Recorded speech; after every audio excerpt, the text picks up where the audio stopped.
The last session we talked about what a subset and a superset is, and the last example that we did was to determine why the empty set is the subset of every set, and we concluded to say that for a set not to be a subset of another set, there has to be an element that is not in that particular set.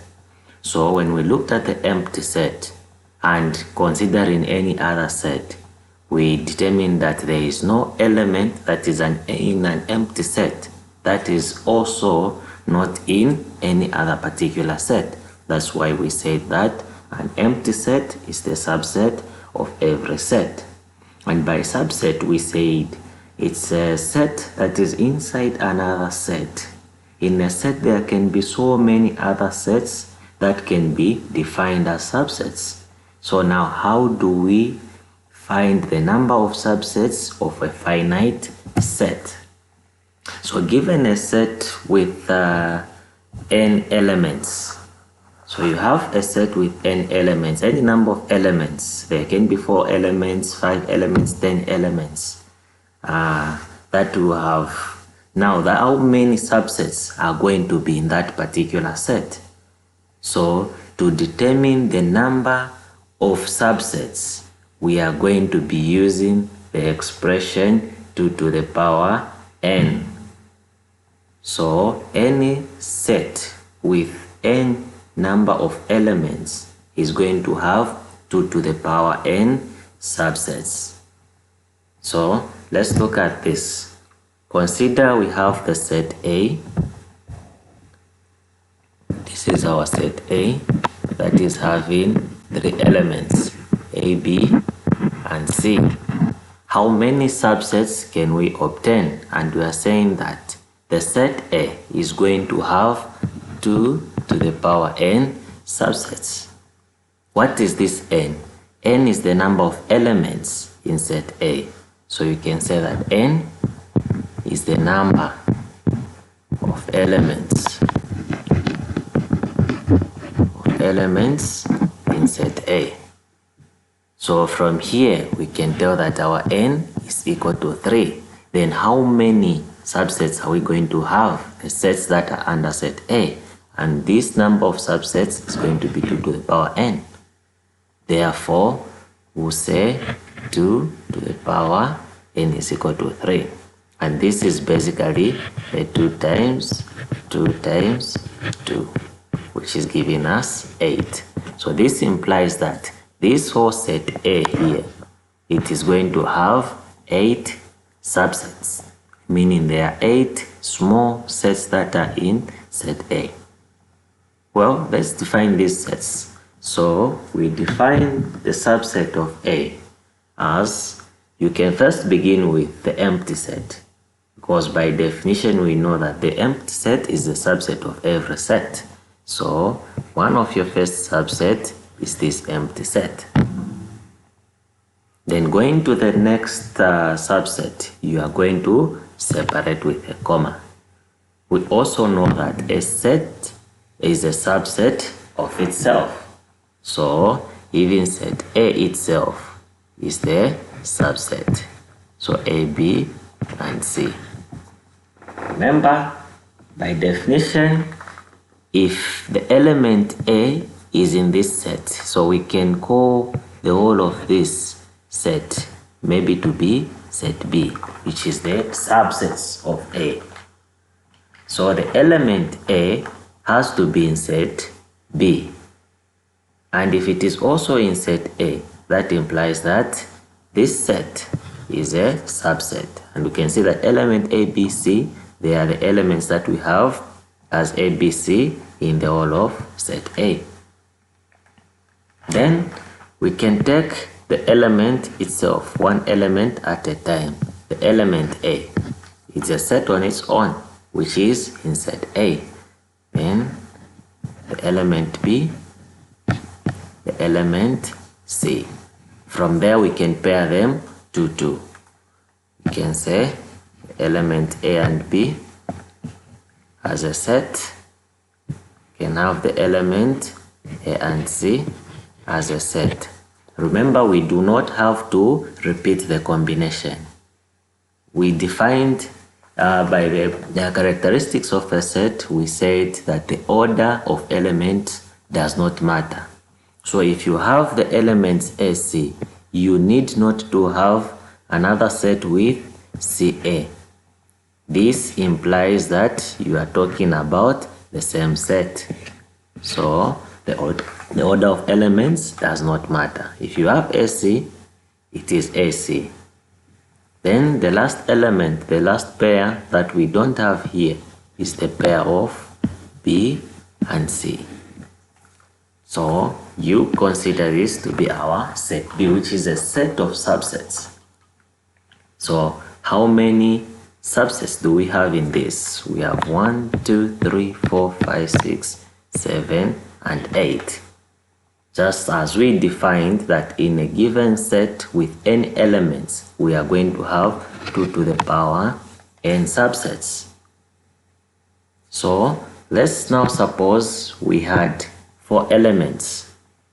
So your set C is equal to 1, 2, 3, 4. 4 elements. Well, let us define our n. N is the number of elements, and in this case, our n is equal to 4. Then how many subsets do we have in set C?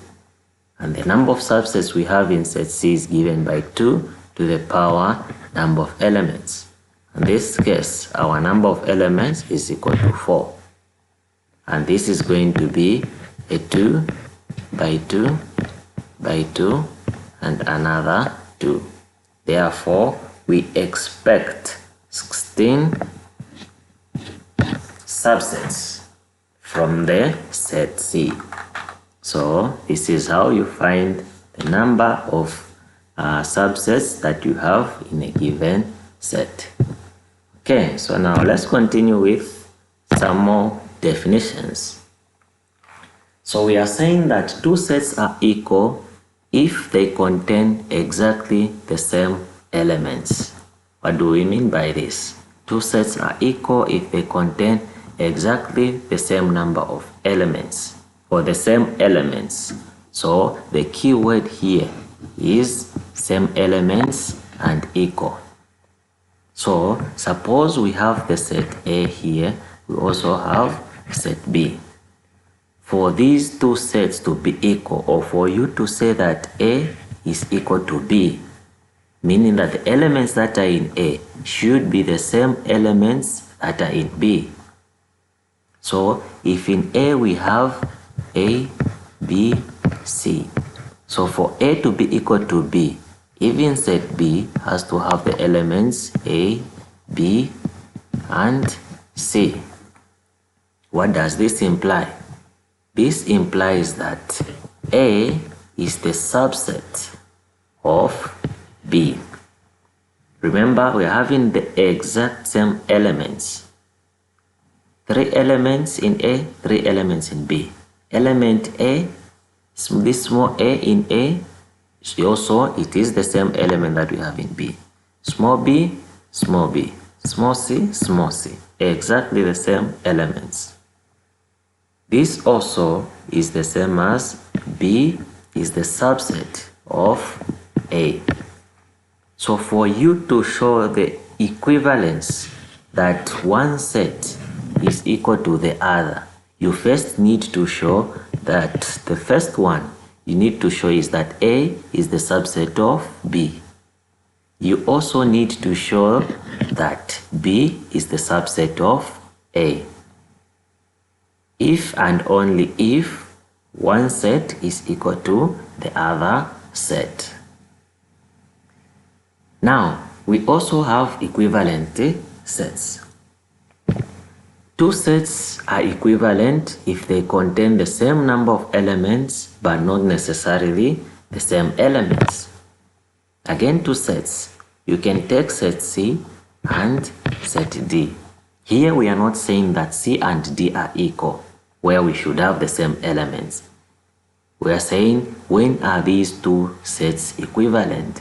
So the two sets are equivalent if they contain the same number of elements, but not necessarily the same elements. So you can have set C to be A, B, and C. We also have set D to have the elements 1, 2, and 3.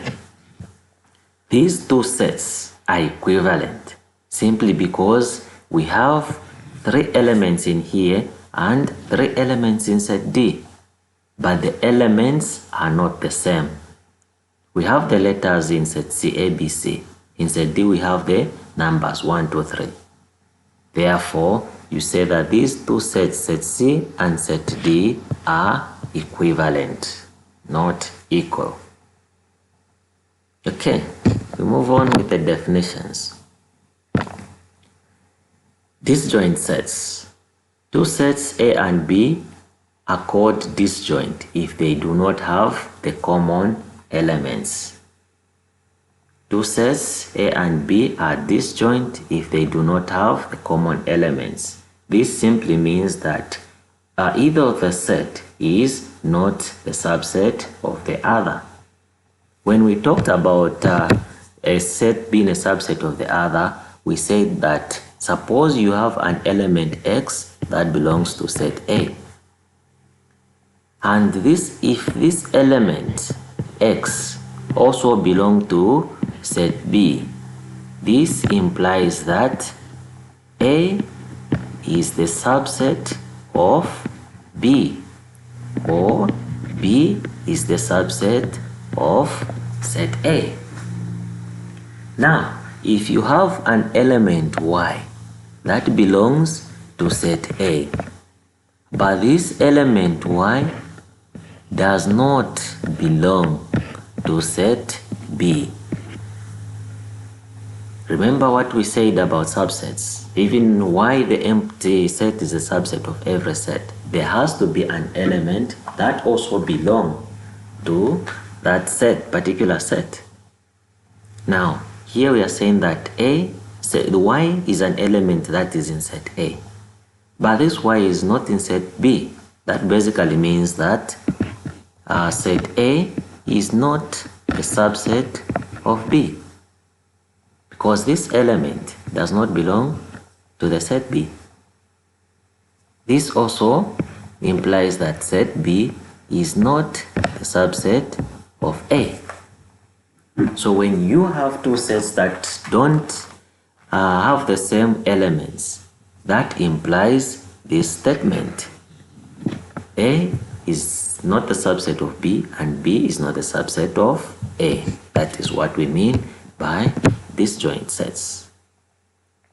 Then the other definition we can look at is the universal set. What is the universal set? So a universal set is basically a set that contains all the elements under discussion. And this set is denoted by either a capital U or the capital E. So remember, the sets that we've been mentioning, or the sets we've been talking about, if we say two sets, the set is A and the set is B. So set A contains its own element. Set B also contains its own element. Now, when you combine all these elements together, they belong to a bigger set which is called the universal set. So any elements that are under discussion, if you're having 10 particular sets, all the elements in these 10 sets belong to a bigger set which is called the universal set. Okay, we can look at one example to conclude this session, and this example is on finite and infinite set. The first thing we talked about in the previous session. So we say the finite set, this is a set that is having elements that are countable. Infinite set is a set that is having the elements that are not countable. So if we look at the first example A here. So set A has the element 0, 1. Intersection the real numbers. So we know the set of real numbers, it is all the rational and irrational numbers. We are going to define what real number is in the coming sessions. So now, in the first set here, you have 0 and 1 as elements. Then intersection, the second set, you have all the set of real numbers. So we first need to define the set A here, the whole of A. So our A is going to be, we know that in the set of real numbers, we have these two elements, 0 and 1. These are real numbers. And they are in the they are intersecting these two sets. Therefore, our set A is going to be 0 and 1. So now, are we able to count the elements in set A? The elements that we have in set A are just two elements. Therefore, set A is a finite set. Look at set B. So set B is a set having the element X. This element X belongs to the set of real number. So you can get any real number that is an element in the set B. However, there is a restriction that this element, when you square it, it has to be less than 4. So let's take any element from the set of real numbers.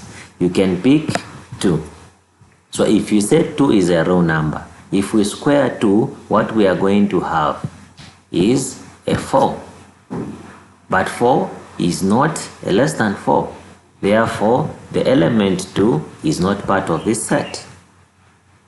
We can pick 1. Let's say 1 is an element X and 1 is a real number. So if we square 1, what we are going to have is a 1 which is less than a 4. That implies that this 1 is in the element, is in the set B. But how many real numbers do we have that we can square and are going to be less than 4? There are so many real numbers. Remember, real numbers is a set containing of both the rational and irrational numbers. We are going to define this in coming sessions. So we are going to have infinite numbers, infinite real numbers there that we can square, and they are going to be less than 4. You are going to understand this example when we define what a real number is. But here we can end this session and look forward to the next session by subscribing and liking the page. Thank you so much.